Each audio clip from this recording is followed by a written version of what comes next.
My name's Dave Nelson. I'm the lead pastor here at K2 The Church. So if you're visiting, I just want to say thank you so much for joining us as we are in our second week of a series that we're calling Base Camp.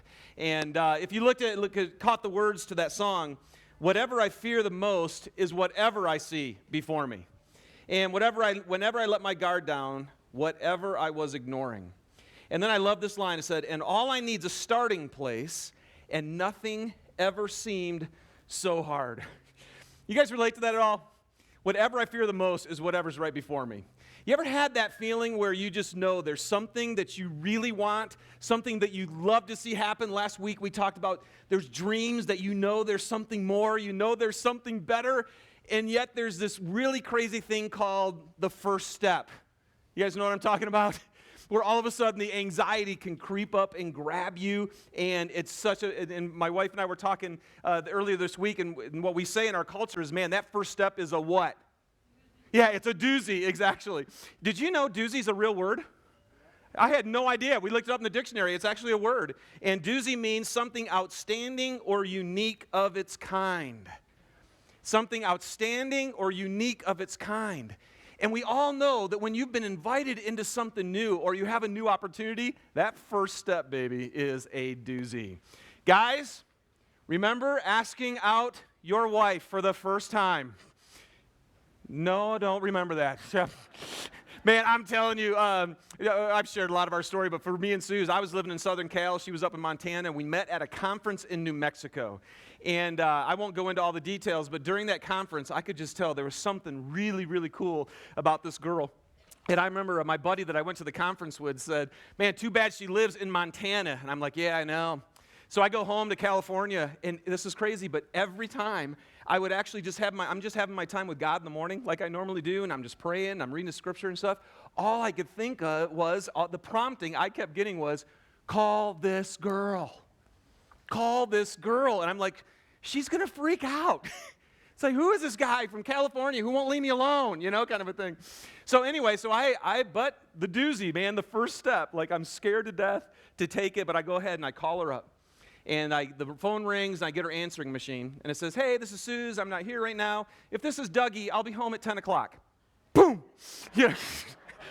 I mean, I just, as quick as I could, man, I put the phone down, and that was over, right? Well, okay, she's got a Dougie. You know what's crazy, man? That next morning, I'm like, I got to find out who Dougie is. It's crazy. And so there was something inside of me that just said, you know what? I'm going in. And even though the fear rises up of the possible rejection or looking like a fool, you still do it. But you guys catch that feeling? You remember that feeling when you're thinking, am I going to call her or not? And how many times do we not take that step? Because we get fearful, and then we never experience the dream, the adventure of life that's ahead of us. Man, the other first step I took is I'm deathly afraid of heights, and especially of falling. How many of you are with me? Okay, about half the room. And so I just grew up, man. I couldn't even climb a ladder. I'm serious. It's really embarrassing. Even now today, Susie loved to rock climb, so she's like Spider-Woman, she's all over the place. And both of my girls are the same way. So they just, their favorite place to play is like on our garage roof. They love it up there. I tried to go up on the roof to watch the fireworks, and I'm like, and so I grabbed Caleb, and the two boys sat in the front porch, while our girls watched the fireworks from our roof. But years ago, Mariah was my oldest daughter. She was only about 6 months old, and I was given a message back at our church in Detroit, and it was a message on fear. And so my two other brothers were the ones who helped plan the service. So they came to me and they said, hey, Dave, since you're giving this message on fear, we'd like to do an illustration of that. We would love for you to go skydiving.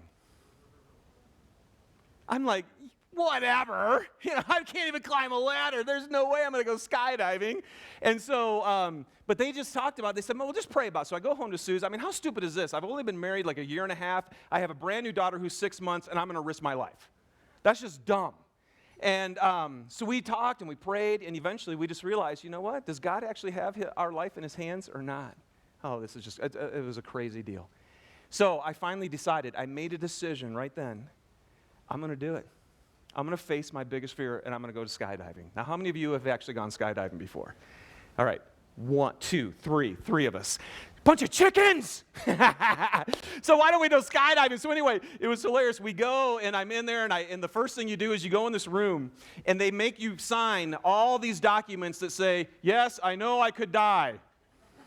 No, I mean, seriously, every document is, this is dangerous and you could lose your life. I mean, it was just crazy.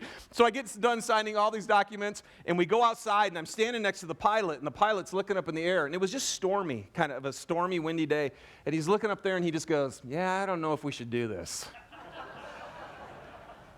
I'm like, are you serious? I'm like, wait, as long as you think we need to. So we're standing there, and eventually, this is crazy, but the clouds parted. They did, and all of a sudden, they were all around us, and the clouds part, and the guy goes, all right, let's do it. I'm like, oh my gosh. So obviously, I'm tandem, right? So I come up with this guy, and I get inside this plane. I mean, so we are all like this tiny little plane. And we're watching the needle, right? Because the needle you have to get up to 10,000 feet. And I'm looking out the window, and I mean, everything's just becoming so tiny and so small. And then all of a sudden, it hits 10,000 feet, and I'm standing right there, and they open up the door right here next to me.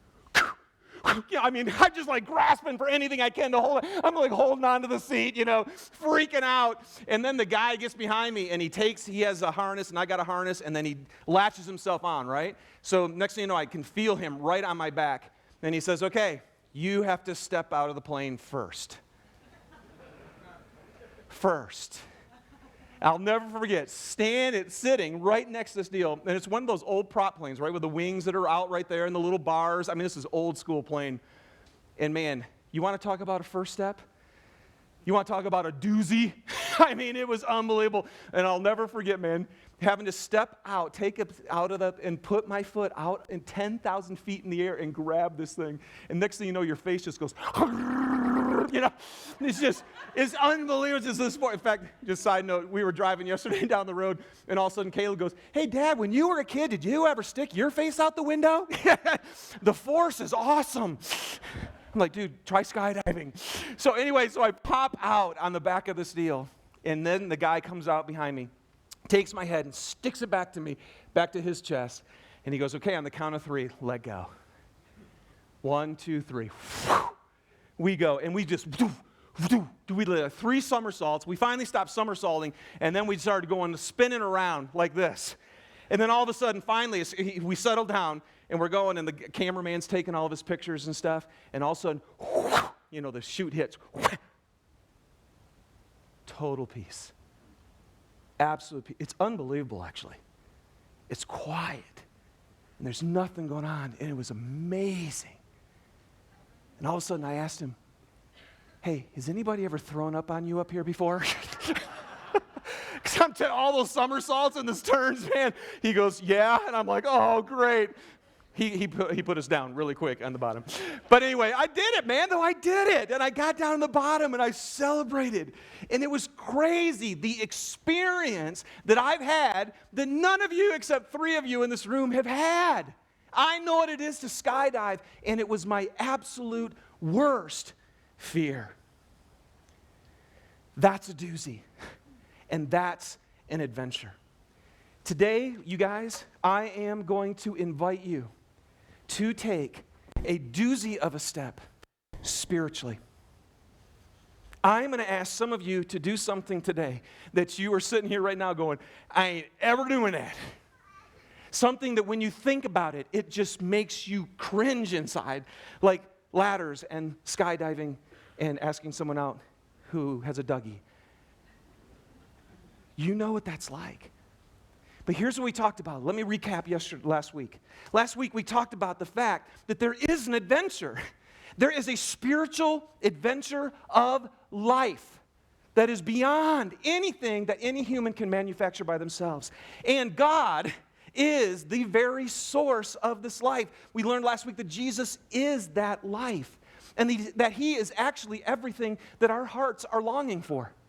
That we have these things, these pursuits. The creation is so beautiful, but all of the creation can't satisfy our huge appetite because it's just pointing us to the one who is the creator of everything, who's the source of everything, who is the perfection of everything, who is the essence of all that. And then this great God who creates everything offers out His hand. He says, now listen, I want to share my life with you. I want you to know me.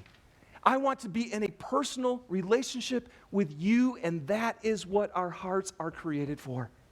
And so, just real quick, what kind of life is God inviting you to? What I want to invite you to today? Well, it's His life, you guys, and here's some cool things. It's a life of fulfillment. It is a life of fulfillment because the one who created you, the one who actually designed you, is offering you to say, hey, I'll actually reveal the purpose for your life, which is what all of us do every day, is try to find that. It's also the life of security and peace. And it is because it's a life that's centered around the only one who will never leave you, around the only one who will never fail, the only thing that can't leave, and the only one who will love you no matter who you are or what you do with no conditions. Man, that is a life of security and a life of peace. And it's a life of blessing because He says, I actually want you to share in my life. And my life is everything that's good. It's everything that's right. So when you share in my life, your life gets blessed. But even better than that, actually, is you start being a blessing to everybody else when you walk with me. So it's a life of blessing. It's a life of love.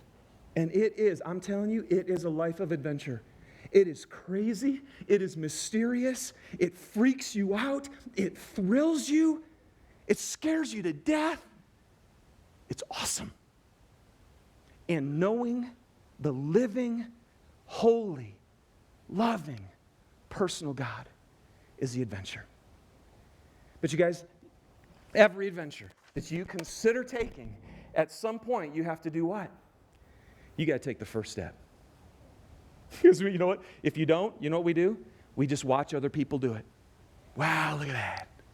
And like I said last week, we watch movies and we go, oh, wouldn't that be awesome?